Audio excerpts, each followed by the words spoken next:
Spoilers!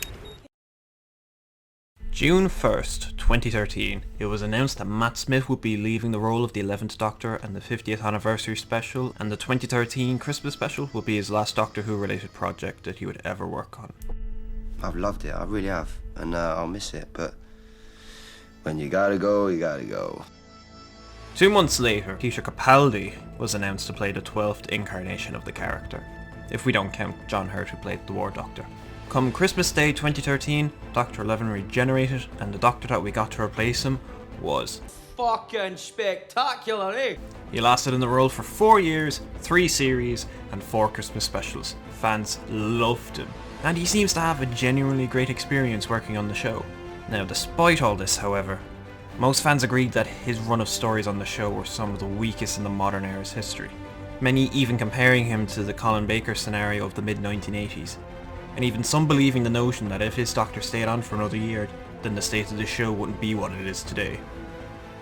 Is it valid? Is it right? Did 12 deserve better? Sure, I have a notion, but... sure, let's see. Whimbulm. August 4th, 2013, the world found out that Malcolm Tucker from The Thick of It would be playing the 12th Doctor. The guys, I fucking despise the guy, you know. I despise him as much as fucking James May presumably despises himself. The crowd goes absolutely wild. Now, despite appearing in the Whoniverse twice already, appearing as Khaleesi's in the Series 4 episode The Fires of Pompeii, and John Frobisher in the Children of Earth storyline of Torchwood, Capaldi has managed to snag the role of one of the most iconic sci-fi characters. You can tell by his very first interview, straight after he was announced, that he was a massive fan of the show. Well, it was quite hard because even though I'm a lifelong Doctor Who fan, I haven't really played Doctor Who since I was 9 in the playground. Now, I became a fan of the show around 2013 when Smith just left, and while I'll always consider him my Doctor, Capaldi was the first Doctor that was on while I was a fan. So it was kind of poetic that we were both growing up with the show together, if that makes any sense. Like his Doctor was growing alongside me. Capaldi was a massive fan of the show as well, so it helps that the actor knows the source material almost as well as the writers and showrunners. If Smith was the modern equivalent of Patrick Troughton, being very silly, sincere, and rocking a killer bow tie, then 12 is the modern William Hartnell, being older than most incarnations, more grumpy, but also had a kind heart, even if he never shows it off. Also, I don't think it's too far-fetched for me to say that he is the best actor to ever take on the role. The way he delivers lines, his posture is just pure Doctor material. It's also said that he would rarely ever need more than 2 takes to get a scene right, because professionalism! He took the role very seriously. The writers knew this, because in Series 9 he really got to show off his acting range and chops, with performances like the monologue in Before the Flood. This is called the bootstrap paradox. Google it. The speech about war and surrender in the Zygon inversion. This is not a war. I fought in a bigger war than you will ever know. I did worse things than you could ever imagine. And when I close my eyes, I hear more screams than anyone could ever be able to count. And the episode Heaven Sent is literally just an episode full of Capaldi monologues. And when the time mountain is chiseled away, the first second of eternity will have passed. If Eccleston was the PTSD Doctor, Tennant the charming Doctor, and Smith the funny Doctor, then I consider Capaldi to be the speech Doctor. No other Doctor would deliver a bone-chilling heroic speech like he could. Smith got really close with the Pandorica opens. So, if you're sitting up there in your silly little spaceship with all your silly little guns, and you've got any plans on taking the Pandorica tonight, just remember who's standing in your way. But when I saw Capaldi do this... You are not welcome here. This plane is protected.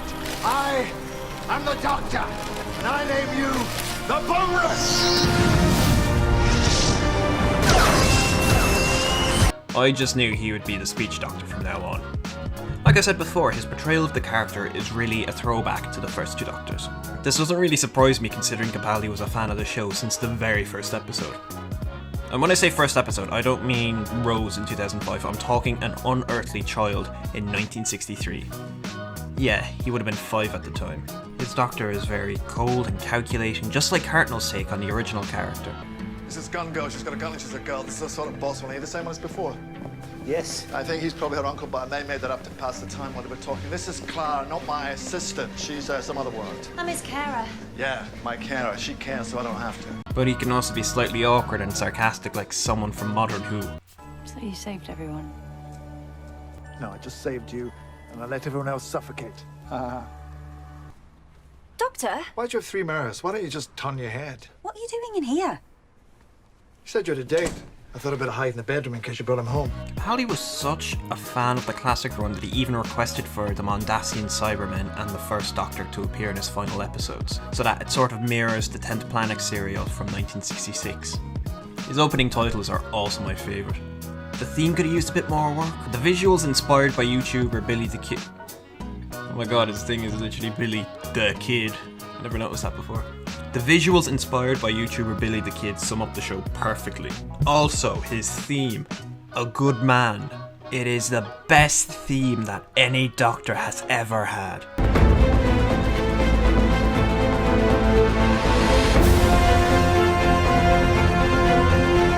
Oh, it's so good.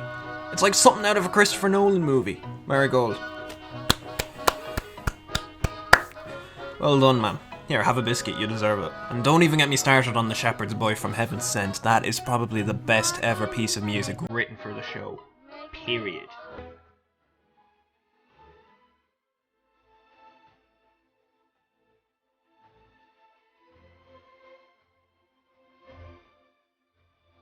Anyway, you'd imagine the way I just described his run is probably one of the best runs on the entire show. Here's the rub. The stories around this time were very hit and miss. It was the same for Matt Smith, especially in Series 7, but it's really worse off here. To show off what I mean, let's have a look at Capaldi's first ever episode, Deep Breath. Now, it's an hour long, longer than most episodes. You know, which is alright, it's used to introduce a new Doctor and then set up the threat. And it was also shown in cinemas around the country at the time, so yeah, I can imagine why they needed longer length. It's a new Doctor. But here's the thing, it's an hour long, and it barely features Capaldi himself. See, I think what they were trying to do is try and pull off a Christmas invasion with introducing the Doctor and kind of bringing him in throughout the story, and they're mainly focusing on the companion's reaction to the regeneration. Great concept, but the Christmas invasion actually gives the companion something interesting to do, and this just... Say You didn't move your lips. You're looking at my eye. doesn't. It also features the Paternoster gang, which I was sick of already after getting so much of them in Series 7. Now, to be fair, there is this bit. The Times. Shall I set it up? Yeah, why not? I always look forward to that. 12 is obviously the highlight of the episode, but the episode doesn't focus on him enough to keep my attention. Like, I tried rewatching this episode earlier to refresh my memory for this video essay, but I always end up bored by after about 10 minutes, and I end up switching to the much superior second episode of the same series, Into the Dalek, which I think shows off the Doctor a lot better than this, in half the running time. This is a problem that takes up a lot of Series 8 and 9. The episodes have trouble dividing the spotlight between Doctor and companion. While I like Capaldi and Coleman's chemistry together, and I genuinely believe that they are best friends travelling together, it does sometimes feel like the Clara show at times, which can work in episodes like Flatline or The Caretaker, but it can fall flat on its face like the aforementioned Deep Breath. In the Series 8 finale, we say goodbye to Clara for what we thought was our final episode, with the Christmas special just kind of being an epilogue, just to see her one last time. In fact, Shona was supposed to replace her as companion, but then Jenna Coleman was like, alright boys, I changed my mind. I want to get at it. Steve, can you keep me in? Sound. And to be fair to her, if I was in Doctor Who as a companion alongside Peter Capaldi, I wouldn't want to leave his side either. But Jesus, imagine being Shona's actress during the reading of the first draft. You see that you get to become a companion and the next series will be dedicated to you and Peter Capaldi, getting to be a star on the show. Then your predecessor takes it all away off you. I'd be fair annoyed, I'm just saying. But then they give her another send-off in Face the Raven, which was done really well. But then Hell Bent came out and she was revived, and now she runs a diner which is also a TARDIS. Look, I know Hellbent gets a lot of hate, and I like it. I don't hate it as much as other people did. But even then, I can see that choice was a bit stupid. Stupid doctor. Amy and Rory. It was Amy and Rory. Now, to be clear, I like Clara. She has some really great moments, and her arc in Series 8 is a lot better than the one she had in Series 7. And she's given more of a character this time around. But that being said, you can't really do much with her. So I think changing to another companion would have been for the better, I feel. The other problem is that most of the episodes are really uninspired.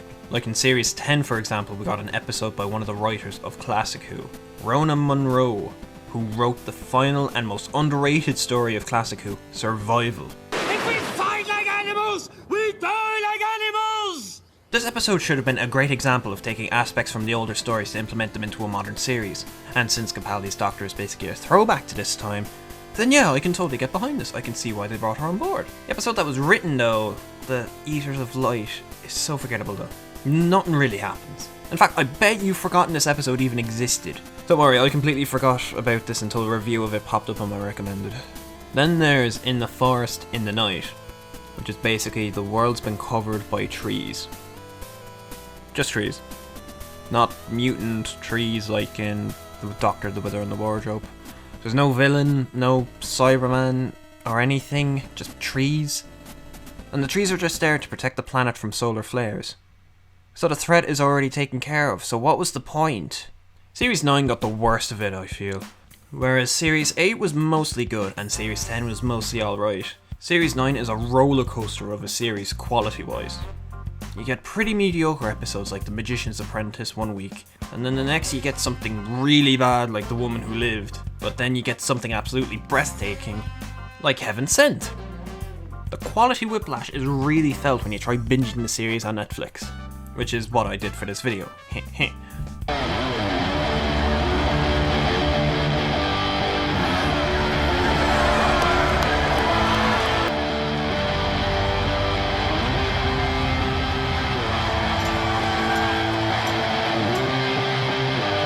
Capaldi is the best thing of all these episodes though, not once delivering a bad or half-arsed performance. Not even Tom Baker could pull off some of these stories, I feel. Now, no offense to Tom Baker, he is the most doctory doctor that has ever doctored or ever will doctor, but near the end of his run you could really tell that he was done with the role at this stage and he just wanted to kind of move on. Now, clicking towards oblivion. How long, K9? Insufficient data. Yeah, you never fucking know the answer. It was also Peter's idea to bring on the Mondasian Cybermen, and that resulted in World Enough in Time and The Doctor Falls, which is probably the second best Cyberman story of the new series after the Age of Steel two-parter with David Tennant. It also brought us the first multi-master story, which was absolutely inspired. We have countless audio specials and live-action anniversary specials where the Doctor meets past regenerations of himself, but correct me if I'm wrong now, but this is the first instance of the Master doing the same. Bringing back John Sim and having him bounce back and forth off Michelle Gomez's Missy was absolutely brilliant. Jeez, I nearly forgot Missy, the Mistress! Probably the second best thing about the Capaldi run after Capaldi himself. Not only inspired casting with Michelle Gomez, but her arc of realising all the pain that she's brought to others over the years and wanting to better herself by travelling with the Doctor. And the poetic way that she dies by the hand of her previous incarnation was great. But before they brought back the Master in Series 12 with all of the character development over the 3 series is gone. But that can wait. Oh, it can wait. She's probably my favourite Master with Roger Delgado straight behind her. Because she wasn't just the evil mustache-twirling villain of the week. She learned and developed throughout her time on the 3 series she was in. Even though Stephen Moffat can't write a series arc to save his life, his character work more than makes up for it. Full Fat Videos have a really brilliant essay on this topic, so I'll link it to you if you want to learn more. Capaldi also had a really lucky chance, being the Doctor to send off River Song in The Husbands of River Song, before David Tennant sent her off in her first episode. Tom Baker also met her, and Sly McCoy. Wibbly wobbly, timey wimey. Her chemistry with Capaldi is great. They bounce off each other really well. They seem more like a married couple compared to herself and Smith. But I think that just might be that Alex Kingston and Peter Capaldi are closer in age than Alex Kingston and Matt Smith. And one of my absolute favourite moments of 12 comes when he gives her the screwdriver that will come to save her life in silence at the library, and they're talking with each other about this being their last night together. And then he drops the bombshell that a night under Whimbulm lasts 24 years. How long is a night under Whimbulm? 24 years.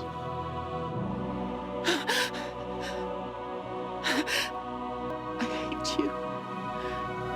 No, you don't. This is honestly one of my favourite Christmas specials. And then the next year we got Dr. Mysterio, which sucked.